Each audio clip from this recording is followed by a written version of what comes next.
Madam ఇక్కడ ఇది ఈ అమ్మాయి ఎప్పుడైతే కనుక అంటే సరిత నీలాంటి ఆడపిల్లలు ముఖ్యంగా నేర్చుకోవాల్సింది ఏంటంటే ఇలాంటి కుర్రోళ్ళు చాలామంది అమ్మాయిలతో ఈ విధంగా ఆడుకుంటూ వాళ్ళు వీడియోలు తీసుకుంటూ వాళ్ళని బ్లాక్మెయిల్ చేసుకుంటూ దొరికితే దొంగ దొరకపోతే దొర అనేటటువంటి విధంగా నడిపిస్తున్నారు. ఎప్పుడైతే matrimony is also not a guaranteed this thing అమ్మ. అదేమైనా గ్యారంటీడా, అదేమైనా సెక్యూర్ ప్లేసా కాదు. ఓకే, ఒక వ్యక్తి గురించి అతను డిస్ప్లే చేస్తాడు, there is no guarantee for it. ఇవి ఇవి నాలో XYZ క్యారెక్టరిస్టిక్స్ ఉన్నాయి అని అంటాడు. మన ఉద్దేశం ఏంటంటే కనుక వచ్చినటువంటిది మనకు మ్యాచ్ అయినాయా లేదా అనేది చూసుకోవటమే కాకుండా దాన్ని క్రాస్ వెరిఫికేషన్ అనేది సర్వసహజంగా చేసుకుంటాం. అలా కాకుండా ఇక్కడ ఏమైంది అంటే కనుక మీది మ్యాట్రిమోనీ దగ్గర నుంచి అప్రూవ్ అయిన కాడి నుంచి సరిత యూ వెంట on and on and on and on అంటే అది ఒక లవ్ స్టోరీ లాగా కంటిన్యూ అయిపోయింది అది. ఓకే, ఇప్పుడు ఈరోజు ఎక్కడి నుంచి వచ్చాడు, ఎవరు, చరిత్ర ఏంటి, నువ్వేమన్నావు మొదట్లో తెలియలేదండి, తర్వాత ఫోన్ చెక్ చేస్తే తెలిసింది. ఒకప్పుడు అతను ఎవరో చనిపోకుండా ఉంటే మీ రిలేటివ్ ఈ పాటకి మీ పెళ్ళి అయి ఉండేది, ఈరోజు భార్యాభర్తలుగా ఇక్కడ కూర్చుని ఉండేవారు. ఆ వీడియో కాస్త 4 చోట్లకి సర్క్యులేట్ అయి ఉండేది. సో ఇక్కడ ఒక అనామికుడు తెలియనటువంటి వ్యక్తి పోర్ట్ఫోలియో అనేటటువంటిది నచ్చింది, చేసుకోవాలని అనుకుంటున్నాను అనేటటువంటిది ఓకే, మాట్లాడుకోండి, మంచి చెట్లు అనేటటువంటిది తెలుసుకోండి. శారీరకంగా కలిసి కన్ఫర్మ్ చేసుకోవాల్సినటువంటి అవసరం లేదు. ఎందుకంటే కనుక ఆ వ్యక్తి గురించి నువ్వు శారీరకంగా కలిసే టైంకి అతని గురించి చాలా అంశాలు నీకు తెలియదు. ఎప్పుడైతే వీడియో తీసి ఈ మామ అనేటటువంటిది పబ్లిసైజ్ చేశాడో తర్వాత నీ ఆలోచన పెరిగి తర్వాత ఫోన్ చెక్ చేసి తర్వాత నేనే కాదు ఈ లిస్ట్లో చాలామంది ఉన్నారనేది నువ్వు తెలుసుకున్నావు. అంటే ఒక వ్యక్తి గురించి నువ్వు పూర్తిగా తెలుసుకోకుండా యూ వెంట్ ఫార్వర్డ్. ఇది నెంబర్ 1. నేను చెప్పేది ఏంటంటే నెంబర్ 1. ఇప్పుడు పెద్ద ట్విస్ట్, పెద్ద అదృష్టం ఏమన్నా ఉంది అంటే కనుక ఇందులో ఇప్పటికీ కూడా మీ పెళ్లి జరగకపోవటం. So you are safe. అయితే ఇప్పుడు వచ్చినటువంటి సమస్య ఏంటంటే కనుక ఇంతకాలం మీరు చేసినటువంటి జర్నీని అతను ఇప్పుడు మైండ్లో పెట్టుకున్నాడు. ఇప్పుడు రాజు ఏమంటున్నాడు, జర్నీ చేసాం కదండి, మేమిద్దరం తిరిగాం కదండి, భార్యాభర్తలుగా కలిసామండి. అతను లెక్క ప్రకారం అతను ఏది తప్పని ఒప్పుకోవట్లేదు, ఏది ఇంక్లూడింగ్ వీడియో రికార్డింగ్ కూడా తప్పని ఒప్పుకోవట్లేదు. ఒకప్పుడు ఒప్పుకున్నా అదొక్కటి తీస్తే కనుక నేను మిగతాదంతా కూడా నేను రాముడు కదండి, దేవుడి కిందండి అని చెప్తున్నాడు. ఎందుకు ఇంత ఫ్లోలో చెప్తున్నాడు, ఎందుకు ఇంత లైట్గా అసలు ఏ వాడి వేడి లేకుండా చెప్తున్నాడు అంటే కనుక ఇందాక నేను చెప్పినట్టుగా రాజుకి ఇది పరిపాటి. చాలా సందర్భాల్లో ఇది చేశాడు, చాలా మంది అమ్మాయిలతో ఈ విధంగా చేశాడు కాబట్టి అతనికి ఇతను ఏమి కొత్త ఏమీ కాదు. అతనేమి దీని గురించి రిగ్రెట్ అవ్వట్లేదు, బాధపడట్లేదు. నాతో పాటు నువ్వు ఉన్నావు కాబట్టి, ఫిజికల్గా మనం కలిసావు కాబట్టి, కొంత జర్నీ అయ్యింది కాబట్టి, పెళ్లి చేసుకుందాం అనుకున్నాం కాబట్టి నువ్వు నాతో పాటే ఉండాలి అని అంటున్నాడు. సో అతనిలో అక్కడ కూడా ఆ రిగ్రెట్ కానీ, బాధ కానీ, పశ్చాత్తాపం కానీ, రిమోర్స్ కానీ కనిపించట్లేదు. ఏవైతే లక్షణాలు ఇంతసేపు మాట్లాడాడు, ఎక్కడైనా సరిత అది నా తప్పు అయింది, నన్ను క్షమించు, అటువంటి తప్పు రిపీట్ అవ్వదు, అది తీసి పక్కన పెట్టేసి మన ఇద్దరం పెళ్లి. అది రావట్లేదు అతనిలో. ఎందుకంటే కనుక అది ఇట్స్ కామన్, మన ఇద్దరం ఒప్పుకున్నాం కాబట్టి అది కంటిన్యూ అవ్వాలన్నాడు. అంటే నేను నీ వైపే చూసి ఎందుకు మాట్లాడుతున్నానంటే కనుక ఈరోజు రాజుకి ఎంతవరకు బుద్ధి వస్తుంది ఇది. ఒక ఆడపిల్ల ఇంత పెద్ద జరిగిన తర్వాత సరే నా క్యారెక్టర్ ఈ విధంగా బయటపడింది, నేను నచ్చట్లేదు కాబట్టి అతను విత్డ్రా అవ్వాలి. ఒకప్పుడు నిజమైనటువంటి ప్రేమ అయితే అది. అలా కాకుండా అతను వెంటబడుతున్నాడు, థ్రెట్ చేస్తున్నాడు, బ్లాక్మెయిల్ చేస్తున్నాడు. పోలీసులు ఇచ్చినటువంటి వార్నింగ్ కూడా సరిపోదనగా అర్ధరాత్రనక అపరాత్రనక నీకు నీ తల్లిదండ్రులు కూడా ఫోన్ చేస్తున్నాడు అంటే కనుక అతనిలో మారేటటువంటి గుణాలు ఏమీ లేవు అనేది మనకి ఇక్కడ అర్థం అవుతుంది. అంటే ఎటువంటి వ్యక్తిని నువ్వు నమ్మి ప్రేమించి ముందుకెళ్ళావు అనేటటువంటిది ఇక్కడ మనం చెప్తాం. రాజు, ఇక్కడ లాజిక్ ఈజ్ వెరీ సింపుల్. ఈ వేదిక వరకు ఆ అమ్మాయి తీసుకొచ్చింది, పోలీసుల వరకు ఎందుకు వెళ్ళలేదు అంటే కనుక అట్లీస్ట్ ఆ దెబ్బలు తగలకుండా ఇప్పటికైనా నువ్వు బుద్ధి తెచ్చుకుని నీ దారి నువ్వు చూసుకుంటావు అనేటటువంటి ఉద్దేశంతో ఆ అమ్మాయి ఇక్కడ తీసుకొచ్చింది. వాస్తవానికి ఇక్కడ రాకూడదు ఆ అమ్మాయి. ఇంకా బలమైనటువంటి కేసు పెట్టి షీటీమ్కో లేదంటే సైబర్ క్రైమ్కో ఇంకో పోలీస్ స్టేషన్కో వెళ్ళి బలంగా కేసు పెడితే కనుక ఏమంటే వీళ్ళకి ఆల్రెడీ ఇలా కౌన్సిలింగ్ వార్నింగ్ జరిగింది, అక్కడికక్కడ ప్రామిసులు చేశాడు, అక్కడి నుంచి చేపలా జారుకున్నాడు, ఇప్పుడు మళ్ళీ అదే తంతు చేస్తున్నాడు, బ్లాక్మెయిల్ చేస్తున్నాడు, హెరాస్ చేస్తున్నాడు, థ్రెట్ చేస్తున్నాడు, మాకు ప్రాణభయం ఉంది అనేటటువంటి విధంగా కేసు పెడితే ఈరోజు నువ్వు అక్కడే ఉండేవాడు, ఇక్కడికి ఎందుకు వస్తావు? కానీ ఏదో అక్కడ ఆ అమ్మాయి మనసులో ఒక చిన్నపాటి మానవత్వం ఉంది, అరే కలిసి ఫ్రెండ్స్లా తిరిగాము, కొద్ది ఫోన్లే, ఇప్పటికైనా బుద్ధి తెచ్చుకుంటాడని చెప్పి ఇక్కడికి వచ్చింది. కాబట్టి నీకు ఆ బుద్ధి రాలేదు కాబట్టి నీకు కౌన్సిలింగో నీతో మాట్లాడటం కూడా శుద్ధ వేస్ట్. ఇప్పుడు ఈ ఎపిసోడ్ చూసినటువంటి ఎంతమంది బాధితులు ఇక్కడికి వస్తారో అనేటటువంటి చూసి ఈ అమ్మాయితో కాకుండా వాళ్ళందరితో పాటు కేసు పెడితే కనుక అప్పుడు సరైనటువంటి బుద్ధి నీకు వస్తుంది అనేది నా అభిప్రాయం. Thank you sir. మేడం యాక్చువల్గా ఇక్కడ 2 పాయింట్లు మాట్లాడాలండి. ఒకటి క్యారెక్టర్. చిన్న వయసు నుంచే క్యారెక్టర్ సరిగ్గా లేకపోతే దాని పర్యవసానాలు ఎవరైనా కానీ ఫేస్ చేయాల్సిందే. లైఫ్లో ఎక్కడో అక్కడ తగులుతుంది. ఇక్కడ మీ ఇద్దరిలో చేసిన పని ఏంటి? ఒక మ్యారేజ్ బ్యూరో ద్వారా సంబంధాలు వచ్చినాయి. అవి ఎంత వరకు ఫ్రాడ్ జరుగుతుందో మీకు ఈ రోజున ఎవ్వరికీ తెలియట్లే. సెకండ్ పాయింట్ నేను మాట్లాడేది మ్యారేజ్ బ్యూరోల ద్వారా వస్తున్న ఇన్ఫర్మేషన్ ఎంతవరకు కరెక్ట్. తను ఏదైతే ఇందాక చెప్పిందో ఇతను ఆల్రెడీ ఒక మ్యారేజ్ బ్యూరోలో కాదు రిపీటెడ్గా చాలా చోట్ల అప్లై చేసుకుంటూ వస్తున్నాడు. అది అబ్బాయిలే కాదమ్మా, అమ్మాయిలు కూడా అదే పొజిషన్లో ఉన్నారు. మ్యారేజ్ బ్యూరోల్లో నిజంగా వస్తున్న సంబంధాలు 90% ఇన్ఫర్మేషన్ ఫ్రాడ్.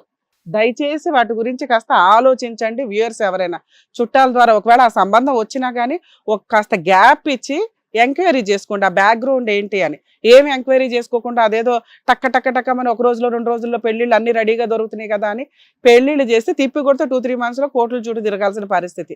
ఇలా ఇన్ఫర్మేషన్ ప్రాపర్గా ఎంక్వైరీ చేసుకోకుండా చేసుకున్న 99% మ్యారేజెస్ ఫెయిల్ అయినాయి. ఇందులో వీళ్ళ కేసు గురించి మాట్లాడితే క్యారెక్టర్ విషయానికి వస్తే ఇక్కడ ఆల్రెడీ ఒక సంబంధం వచ్చిన తర్వాత both parties family members accept చేశారు. యాక్సెప్ట్ చేసినప్పుడు నెక్స్ట్ స్టెప్ ఏంటి? ఎంగేజ్మెంట్. ఎంగేజ్మెంట్ దాకా ఆగాలిగా. ఎంగేజ్మెంటే అవ్వాల 1.5 yearలో. కానీ మీరిద్దరు బైకుల మీద తిరగడం, సినిమాలకు తిరగడం, షికార్లకు తిరగడం, పార్కులకు తిరగడం, రిపీటెడ్గా ఒక పర్సనల్గా టైం స్పెండ్ చేసేయడం, ఫిజికల్ రిలేషన్, వీడియోలు తీసుకోవడం, అంత దాకా ఎక్సీడ్ అయిపోతే ఎవరు చేసుకోవాలమ్మా నిన్ను? ఇప్పుడు తాళి కట్టలేదు కాబట్టి నువ్వు ఫ్రెషా? అదెందుకు తాళి? వివాహ బంధానికి రెస్పెక్ట్ ఉంది అన్నప్పుడు దానికంటే ఇంపార్టెంట్ శారీరక సంబంధం.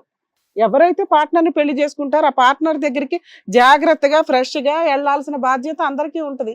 ఆ పిల్లోడా ఓ 10 మందిని వాడేశాడు, వీడియోలు తీస్తున్నాడు. నువ్వా ఇతన్నే చేసుకుందాం అనుకున్నాం కాబట్టి ఎంగేజ్మెంట్ కూడా అవ్వాలి. ఎక్కడైనా కొన్ని కేసులు మేము వింటాం కనీసం ఎంగేజ్మెంట్ అన్న అయ్యి ఉందేమో అని. 1.5 yearలో ఎంగేజ్మెంట్ అవ్వలేదు, మేడం మన చేతులు దులిపేసావు ఇప్పుడు నాకు అవసరం లేదండి ఇతను అని. అంటే నీ వీడియోలు నీకు ఇంపార్టెంట్ నీ క్యారెక్టర్ కంటే, నీ ఫిజికల్ రిలేషన్ కంటే. నీ వీడియోలు డిలీట్ చేసేస్తే అన్నీ క్లియర్ అయిపోయినట్టే లెక్క. అరే కాస్త జాగ్రత్తగా ఉండండి అమ్మా. ఎవరు జాగ్రత్త వాళ్ళు పడకపోతే ఇక ప్రతిదానికి కోర్టులు, పోలీస్ స్టేషన్లు, ఇవేనా? ఏ టీవీ షోలు ఉన్నాయని వస్తారు, లేకపోతే పోలీస్ స్టేషన్ ఉందని వెళ్తారు. ఇక్కడ నువ్వేమో నువ్వు లీగల్గా కేసు వేయట్లేదు కాబట్టి సరిపోతుంది. ఇన్ కేసు ఆ అబ్బాయి బ్లాక్మెయిల్ చేస్తున్నాడో ఆగుతాడో లీగల్గా వెళ్తాం. లేదు అంటే ఏంటి? ఇప్పుడు ఇంకో అబ్బాయిని పెళ్లి చేసుకుంటాం, ప్రొసీడింగ్స్. అవునా? నువ్వే కాదు ఇలా ఉండే అమ్మాయిలు 1కి 100 సార్లు ఆలోచించండి. క్యారెక్టర్ చాలా ఇంపార్టెంట్. ఇది లైఫ్ మొత్తం మచ్చే మీకు. ఖచ్చితంగా ఏదో ఒక రోజు ఇట్లాంటివన్నీ బయటపడితే పెళ్లికి ముందు ఇలా చేశారు అని విడిపోతున్న కేసులు, పెళ్లి తర్వాత భర్తను పక్కన పెట్టుకుని సీక్రెట్ గా చేసే కేసుల వల్ల విడిపోతున్నవి సర్వసాధారణం అవుతుంది. జీవితాలు నాశనం అయిపోతున్నాయి. ఇక్కడ ఆల్రెడీ ఏదో మ్యారేజ్ అవ్వలేదు కాబట్టి గుడ్డిలో మెల్ల అని మాట్లాడుకుంటున్నాం. అర్థమవుతుందా? ఇప్పుడు ఇంకొక సంబంధం వచ్చిందండి, ఇతను కూడా నేను అబ్జర్వ్ చేద్దాం అనుకుంటున్నాను అని ఇంకొకసారి లైఫ్లో తప్పు చేయకండి. అర్థమవుతుంది? మీ ఆయన కూడా ఇలా 10 మందితో తిరిగేసి వస్తే చేసుకుంటావా? ఇప్పుడు అబ్బాయి నువ్వు ఎందుకు వద్దా అంటున్నావు? ఆల్రెడీ అబ్బాయి క్యారెక్టర్ అట్లాంటిదని. మీ క్యారెక్టర్ ఎక్కడ మంచిదమ్మా? అంటే నువ్వు మంచిగా మాట్లాడితే క్యారెక్టర్ బాగున్నట్లా? నా దృష్టిలో క్యారెక్టర్ అంటే శారీరకంగా కూడా పవిత్రంగా ఉండాలని నేను అంట. అర్థమవుతుందా? ఇంకొకసారి ఇలాంటి మిస్టేక్స్ చేయకండి. ఇంట్లో వాళ్ళు పెళ్లి చేసేదాకా ఆగండి. ఆ సంబంధం కూడా ఎంక్వైరీ చేసుకోండి కాస్త. అవతల వాళ్ళ బ్యాక్గ్రౌండ్లు ఏంటి, వాళ్ళు నిజంగా కరెక్టా కాదా అని. మీరు ఆల్రెడీ పోలీస్ స్టేషన్కి వెళ్ళి అతని మీద కంప్లైంట్ ఇచ్చారు.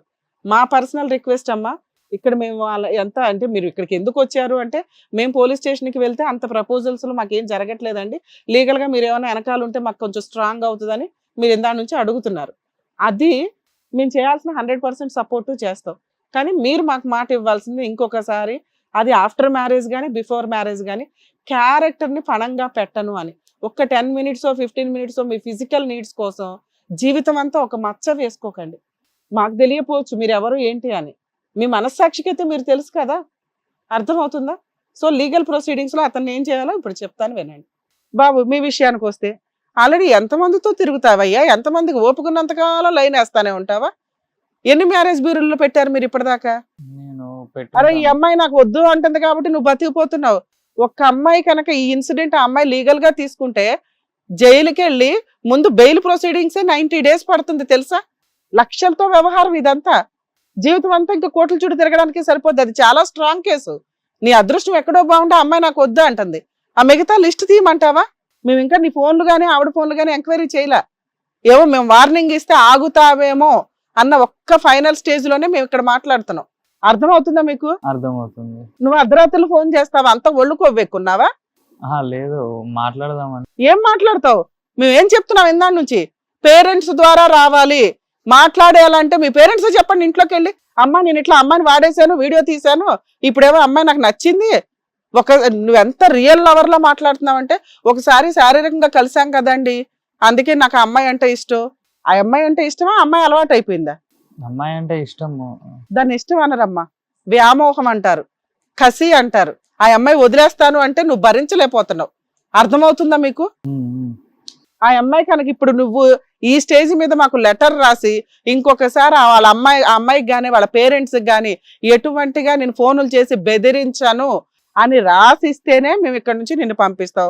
లేదా అమ్మాయి మా దగ్గరకు వచ్చింది, మేడం మీ టీం మాకు వెనకాల సపోర్ట్ ఉంటే ఆ కేసు స్ట్రాంగ్ గా అవుతుంది, అతన్ని జైలుకి పంపించండి అని అడుగుతుంది. నీ మీదేమి మీ ఫ్యామిలీ మీద ఏమి ఆవిడకేమి ఇంప్రెషనే లేదు, భయపడుతుంది. మీరు ఎక్కడ బ్లాక్ మెయిల్ చేస్తారా, సూసైడ్ చేసుకుంటారా, మాకెందుకు ఈ తలనొప్పి అని. వాళ్ళ అమ్మా నాన్న చంపేస్తారన్నావంటే నిజమేనా? పెళ్లి చేయకపోతే ఎందుకు చేయాలి నీకు? మీ అమ్మా నాన్నకి చెప్తే వాళ్ళు నిన్ను 4 బీగుతారు. ఫోన్ చేయమంటావా మీ అమ్మా నాన్నకి? వద్దులేండి. బాండ్ పేపర్ మీద సైన్ పెట్టు. ఇంకొకసారి వాళ్ళ ఇంట్లో వాళ్ళకి ఎవ్వరికి ఫోన్ వచ్చినా నీ వేరే నెంబర్ నుంచి, దొంగ నెంబర్ నుంచి చేస్తున్నావు నువ్వు. ఇన్ కేసు అట్లా జరిగిందంటే మా టీం మొత్తం అమ్మాయి వెనకాల ఉంటావు. అప్పుడు వేసే కేసు చాలా సీరియస్గా ఉంటుంది. ఆ తర్వాత నువ్వు ఎవరి కాళ్ళు పెట్టుకున్నా బతులాడడానికి కుదరదు. ఈ అమ్మాయే కాదు, ఇంకా ఎవరినన్నా అలా చేసి ఉంటే ఖచ్చితంగా లీగల్ యాక్షన్ సీరియస్ గా ఉంటాయి. అర్థమవుతుందా? అర్థమవుతుందా? సారీ చెప్పు అమ్మాయికి. సారీ సరిత. చెప్పు, నువ్వేం చెప్పాలనుకుంటున్నావు చెప్పు. సరిత సరే, నువ్వు అన్నట్టు నేను మళ్ళీ నీ వెంట పడను. వాళ్ళ పేరెంట్స్ నీ పేరెంట్స్ వాళ్ళకి కూడా నేనేం రాను మళ్ళీ. లెగుతున్నావా నిద్రపోతున్నాను?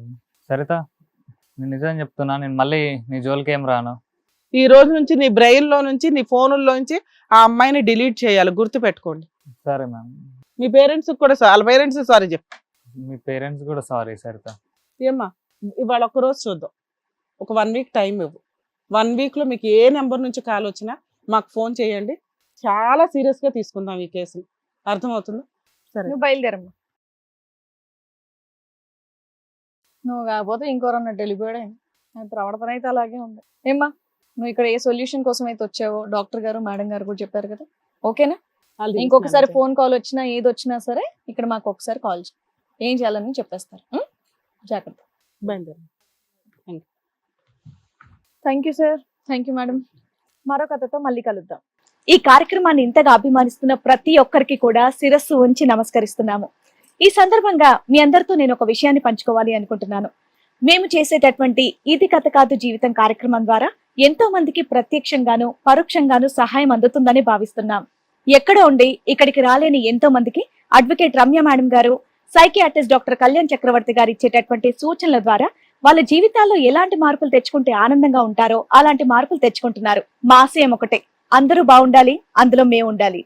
ఇది కథ కాదు జీవితం ప్రోగ్రామ్ అందరికంటే ఒక రోజు ముందుగా మీరు చూడాలి అనుకుంటే వెంటనే డౌన్లోడ్ చేయండి హిట్ టీవీ యాప్. ఇందులో మీరు నచ్చే మెచ్చే కంటెంట్ సిద్ధంగా ఉంది. మరి ఇంకెందుకు ఆలస్యం, వెంటనే డౌన్లోడ్ చేసుకోండి హిట్ టీవీ యాప్.